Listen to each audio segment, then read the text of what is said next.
Why hello there and welcome to Mental Analysis. I'm MentalMyles and tonight is Halloween.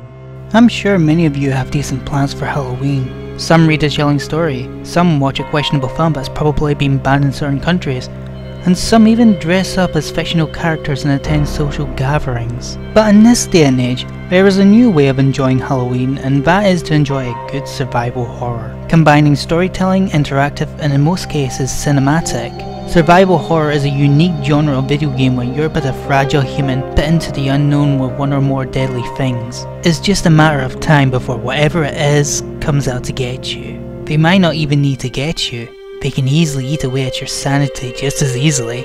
Yes, survival horror is a unique breed in the world of video games. Some say it's been lost in recent years due to macho men heroes taking to stand. Others say it's still around but in the forms of independent developers. You just have to look deep. Now before we begin tonight's mental analysis, tell me, are you ready for horror? Are you ready to face the unknown at your most vulnerable?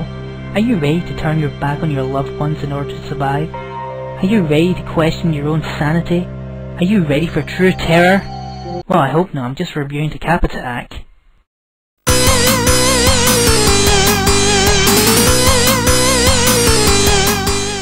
For those who haven't heard of Decap Attack, don't feel bad as not many people did. I was only aware of its existence due to a certain comic strip series that was shown fortnightly in the UK Sonic comic series, Sonic the Comic. Even then I assumed it was an original comic created by the creators in their spare time. Don't get me wrong, it was still a good strip with original and funny ideas, along with pop culture jokes that are a bit dated now but still provide a chuckle. Anyway, I only discovered that Decap Attack was an actual game when I discovered it on a Sega compilation disc, which is what I'm playing the game on for this very review. Hell has literally broken loose and the demon Max Decap has brought his army with him. Not only this, the evil demon has also scattered the world's islands, which are oddly enough in the shape of body parts. So it's up to Dr. Frankenstein's abomination Chuck D. Head to bring the islands back together and save the day. Chuck won't be alone in this daring adventures. He'll have Frankenstein and his assistant Igor to give him moral support and keep track of the items that you'll find on your journey, as well as a skull which acts as a power-up and balances between his shoulders to make up for his head. Oh, by the way, in the comic the skull's name is Head. I guess Scully would be too obvious. Chuck also has to look for certain potions and items for Frankenstein, in which he needs to... It doesn't explain. You could say it's for Chuck's reward at the end of the game, or maybe it's what Frankenstein needs for to combine the islands back together. Either way, the game doesn't tell you, and for all I know, it's just a pointless scavenger hunt. Feel free to leave your fanboy rage remarks from me in the comments below because I'm desperate for answers here. The controls take some getting used to at first, and it does feel stiff as Chuck tends to take time building momentum.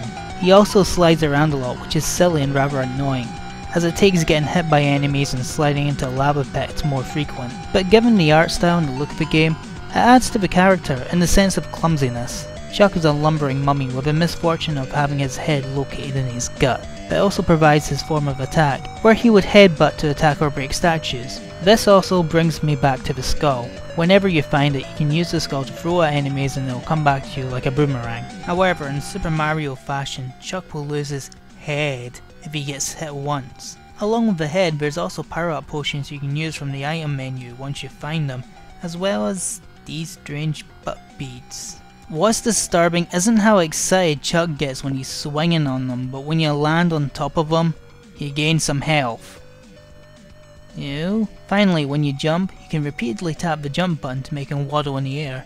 Also makes it look like he's... well.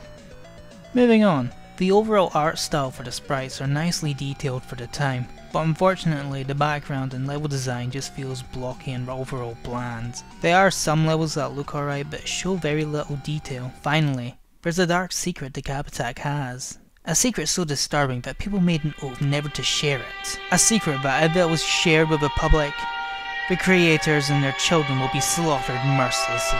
That is, until you look up Wikipedia. So yeah, the big secret about Decap Attack was originally a game called Magical Hat No But a Beak. Screw it, just call it Magical Hat. It's pretty much the same case of what Nintendo did with Super Mario Bros. 2. They took the game, simply skinned the graphics and replaced them with what we have now. This was due to several copyright issues, most likely one of them being the Commodore 64 mascot Eggy appearing in the game, and probably the original design looked, well, camp. I think it was a good idea that Sega decided to do this, because what they came out with outside of Japan was a pretty original and a fun looking game. Some say it was a cult classic, but I wouldn't stretch it too far. The controls in difficulty may put you off at first, but if you stick with it, it gets more enjoyable. Not in the sense of Final Fantasy 13 where it gets good after 20 hours. I mean, give it a few goes and maybe it'll grow on you. So that was Decap Attack, the game that proves that two heads are better than one. Anyway, this has been my mental analysis, and happy Halloween.